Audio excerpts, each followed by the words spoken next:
नमस्ते। आज हम भारतीय संविधान की जड़ों को समझने वाले हैं, यानी उसके स्रोत क्या हैं। किसी भी एग्जाम के लिए ये टॉपिक बहुत ही ज्यादा जरूरी हो जाता है।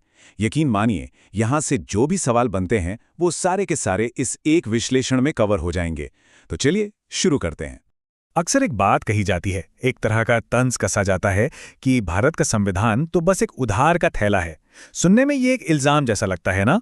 पर क्या वाकई में ऐसा है, या फिर इस बात के पीछे हमारे संविधान बनाने वालों की गहरी सोच और समझदारी छिपी हुई है?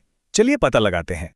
देखिए, इसे ऐसे समझिए जैसे कोई बहुत काबिल शेफ दुनिया भर के सबसे बेहतरीन मसाले चुनता है और उनसे एक ऐसी लाजवाब डिश तैयार करता है जिसका स्वाद बिल्कुल नया हो।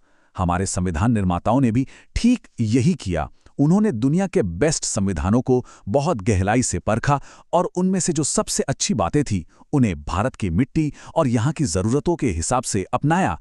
तो ये नकल नहीं बल्कि अक्लमंदी थी। अब चलिए सबसे पहले उस सोर्स की बात करते हैं जो हमारे संविधान की बुनियाद है। और मज़े की बात यह है कि ये कोई विदेशी सोर्स नहीं बल्कि हमारा अपना भारत शासन अधिनियम 1935 है। और ये नंबर चौंकाने वाला है। हमारे संविधान का लगभग 70% हिस्सा, जी हां 70% हिस्सा सीधे सीधे 1935 के इसी एक्ट से लिया गया है। इसका मतलब ये हुआ कि हमारे संविधान का जो ढांचा है, जो उसकी बनावट है, उसकी नींव इसी एक्ट ने रखी थी। ये कोई छोटी मोटी बात नहीं है। तो सवाल ये है कि हमने इससे लिया क्या क्या?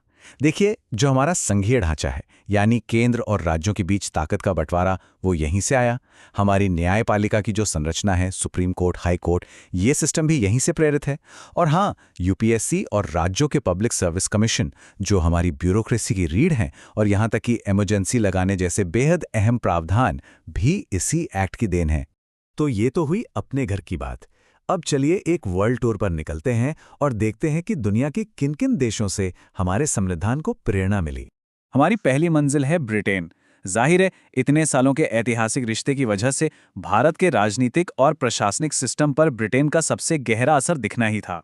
भारत में जो आज संसदीय सरकार है, जहां एक प्रधानमंत्री और उनका मंत्रिमंडल होता है जो संसद को जवाब देता है, ये पूरा सिस्टम ब्रिटेन की देन है। फिर आता है कानून का शासन, यानी रूल ऑफ लॉ।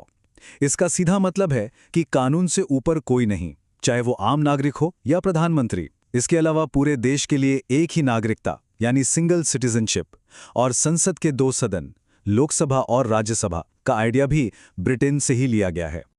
अब ब्रिटेन से सीधे चलते हैं दुनिया के सबसे पुराने लोकतंत्र अमेरिका की ओर।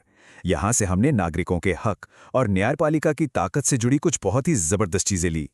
हम सबके जो मौलिक अधिकार हैं, जो हमारी आज़ादी की गारंटी हैं, उनकी प्रेरणा अमेरिका से आई है। फिर एक बहुत बड़ी ताकत, जुडिशियल रिव्यू, यानी न्यायपालिका की वो शक्ति जिससे वो संसद के बनाए किसी भी कानून को जांच सकती है, और अगर वो संविधान के खिलाफ हो तो उसे रद्द भी कर सकती है। ये भी वहीं से लिया गया है। और तो और, राष्ट्रपति को पद से हटाने का मुश्किल प्रोसेस, यानी महाभियोग, और हमारे संविधान की प्रस्तावना की जो पहली लाइन है, हम भारत के लोग, ये सोच भी अमेरिकी संविधान से ही प्रेरित है। हमारी अगली मंजिल है आयरलैंड। यहां से हमने वो विचार लिए जो एक सरकार को सिर्फ शासन करने वाली नहीं, बल्कि लोगों का भला करने वाली सरकार बनाने की राह दिखाते हैं। आयरलैंड से हमने लिए राज्य के नीति निर्देशक तत्व, जिन्हें डीपीएसपी भी कहते हैं। ये एक तरह से सरकार के लिए गाइडलाइंस है, एक नैतिक कंपास जो बताता है कि एक लोक कल्याणकारी राज्य बनाने के लिए क्या-क्या करना चाहिए। राष्ट्रपति के चुनाव का जो खास तरीका है, और राष्ट्रपति जो कला, विज्ञान जैसे क्षेत्रों से 12 सदस्यों को राज्यसभा में नॉमिनेट करते हैं, ये प्रावधान भी आयरलैंड से ही लिए गए हैं। चलिए अब फटाफट दुनिया के कुछ और देशों पर नजर दौड़ाते हैं और देखते हैं कि वहां से हमने अपने संविधान के लिए कौन से अनमोल मोती चुने। कनाडा से हमने एक मजबूत केंद्र वाली व्यवस्था ली, जहां केंद्र हमेशा राज्यों से ज्यादा शक्तिशाली रहता है। ऑस्ट्रेलिया से समवर्ती सूची का आइडिया लिया, जिस पर केंद्र और राज्य दोनों कानून बना सकते हैं। जर्मनी से हमने ये सीखा कि इमरजेंसी के दौरान मौलिक अधिकारों को कैसे सस्पेंड किया जा सकता है। उस समय के सोवियत संघ से हमने मौलिक कर्तव्य और पंचवर्षीय योजनाएं लीं। फ्रांस से तो हम सब वाकिफ हैं, गणतंत्र, स्वतंत्रता, समानता और बंधुत्व के महान विचार।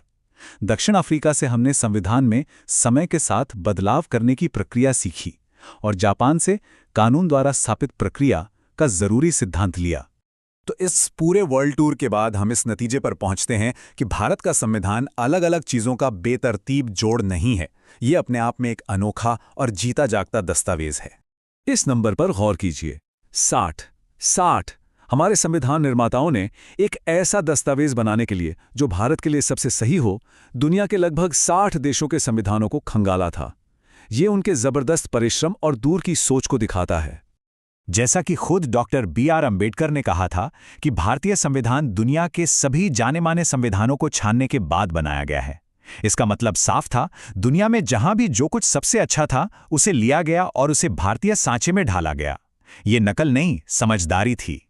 और आखिर में एक सवाल हम सबके सोचने के लिए, इतनी सारी जगहों से प्रेरणा लेकर बना ये संविधान 70 साल बाद भी इतने बड़े और विविधता से भरे देश को एक साथ कैसे जुड़े हुए हैं? शायद इसलिए कि इसकी नींव सिर्फ कानूनों पर नहीं बल्कि दुनिया के सबसे महान और प्रगतिशील विचारों पर रखी गई थी। इस पर जरूर सोचिएगा।